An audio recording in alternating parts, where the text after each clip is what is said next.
Guys, sobrang taas na ng gasolina. Ito yung presyo, oh. Tapos sasabihin nila wala pa daw oil crisis sa Pilipinas. Na sa ngayon ay hindi pa kinukonsidera na mayroon tayong oil crisis dahil kumpleto po tayo at enough po ang supply ng langis. Ano palang tawag doon? Bakit biglang tumaas yung presyo ng gas? Tapos every week pang nagtataas. Last week yung presyo ng gas, kagabi nga lang actually, yung presyo ng gas 80 pesos lang. Tapos ngayong Martes naging 90 na. Yung presyo ng ano yun unleaded, so 10 piso yung itinaas. Masyadong mabigat. Mabigat. So possible nito by April baka pumalo pa ng 100 to 120 yung unleaded pa lang.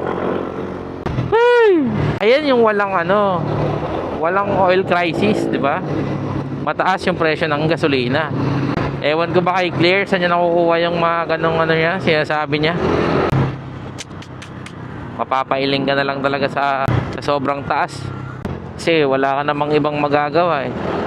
Kasi kahit anong taas pa niyan, kahit anong mahal pa ng presyo ng gas, bibili natin.